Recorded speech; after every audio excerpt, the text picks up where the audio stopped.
Then the Lord said to Moses, "Tell the Israelites to turn back and camp in front of Pehuhenroth, between Migdol and the sea, in front of Uzziphel. You shall camp opposite by the sea. Pharaoh will say to the Israelites, 'They are wandering aimlessly in the land. The wilderness is closed in on them. I will harden Pharaoh's heart, and he will pursue them, so that I will gain glory for myself over Pharaoh and all his army. And the Egyptians shall know that I am the Lord.' And they did so." I don't think I have words to convey sufficiently to you the horrors of that night.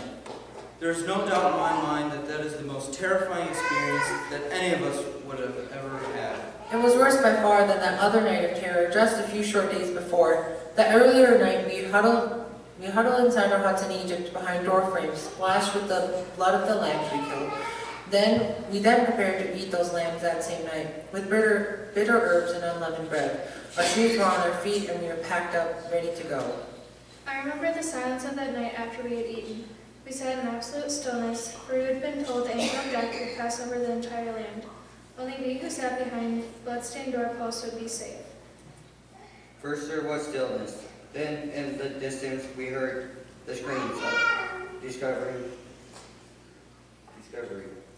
the moaning and the wailing that filled the night, as those not spared discovered their firstborn lifeless. Finally, the Egyptians were ready to be rid of us. No more hesitation. Now they were ready to drive us out, to bribe us with gold and jewels to leave their land. And so we went, for we were ready, following our leader Moses. A disorganized lot, off we went with whatever we could carry or haul on carts. We didn't lose a moment for fear our masters would change their minds and forbid it. We tried to stay close to our next of kin and keep our children near to our side. In that confusion, if any of us got separated, it'd be days before we were reunited. We had little time for deeper considerations, yet we all wondered inside ourselves just who we were now.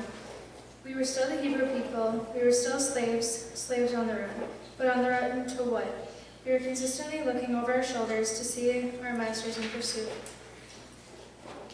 And so we moved forward out of Egypt. We were a huge mass of people with only one goal: to distance ourselves from that land. In the daytime we moved forward. By night we camped. Moses and our other leaders tried to find a way into the wilderness that would not leave us trapped with the Egyptian army outpost before us and the Syrian army behind us. Yet, in all that mass departure, the real terror had not even begun. That horror began the night we camped up against the marshy sea of reeds to our east and looked back to the west. There, on the rise behind us, silhouetted against the twilight sky, from north to south as far as the eye could see, stood the whole army of Pharaoh. We huddled in our makeshift tents and shelters, convincing each other that the army of Egypt would not attack in the darkness. When early morning light came, we knew they would swoop down upon us. Would we resist? Of course we would, with staves and sticks, butcher knives, maybe a sword or two, but we were slaves, and they were an army. In the end, we believed that they would murder and enslave and haul our children back to Egypt into a worse lot than we had known. And so we huddled in terror, not even noticing the steady wind that had arisen from the east, and that would keep growing and growing. How do you spend your last night alive? Do you lie awake, relishing every passing moment? Or do you try to sleep a dreamless night to let the last hours slip away, or to gain energy for a futile fight? Even such final requests of those about to die were denied to us by the wind. The insidious wind that only grew in intensity. It grew until our tents and shelters were collapsing. It grew as we tried to hold our belongings and keep them from blowing back to Egypt. It grew as the dust and sand penetrated our clothing, our eyes, and our mouths. We hugged the ground, tried to hold on to our possessions, and hold on to each other, shutting our eyes against the sand, trying to breathe through our shawls and headpieces, against the dust. Still the wind grew until we forgot the Egyptians in despair of surviving the storm raged around us. Then we were certain we could no longer endure. The word began to flow through the camp. Get up, move out, grab what you can, flee to the east, into the wind, into the marsh. There was nothing else to do. We had to get up and move out or be trampled by the rest. So we were up, clutching our belongings, trying to lead what animals we had among us, holding on to our children. We pushed to the east, into the wind, our faces shielded against it. We went into the wind, into the darkness, into the marshy waters, but for what purpose? Surrounded by the swirling noise of the wind and the cries of frightened people, I concentrated on not falling and being trampled. It was some time before I realized that we were no longer trudging through the sand. I was walking upon crusty ground, dark, crusty soil, such as the dried-up lake bed. Bit by bit, we realized we were already far into the marsh. The marsh grasses trampled down by those ahead of us, the crusty soil turning into dust under our foot. And our feet were dry. I don't know how long we pushed through the dry marsh bottom, still fighting the assault of the wind before us. I lost track of time. Eventually, we felt the land begin to rise under our feet. Then the crusty mush bottom turned into sand again. Still, we pushed forward, upward, simply to avoid falling under the feet of those following behind us. Finally, exhausted, no longer pressured by those coming behind, we fell to the ground, with no strength left in our bones. There we waited, too weary to rise.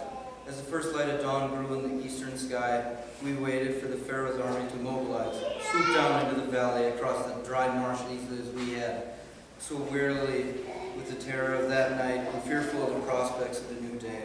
We did not even notice that the wind had stopped, perfectly still. Through the earth we could feel the thunder of horses' hoofs, and in the distance we could hear the clank of chariots and armor. Then the cries began at the edge of our people on the shore nearest the marsh. The slaughter had begun. It would only be a matter of time before it reached us. No one had the strength any longer to rise and resist. Slowly across the camp, the cries grew. And then slowly did we begin to realize that what we were hearing were the cries of joy, shouts of exuberance. As that realization unfolded across the camp, we found the energy again to rise and look back to the west, into the marsh from our higher ground. There stood the whole army of Egypt, but still in the marsh, not upon our shore.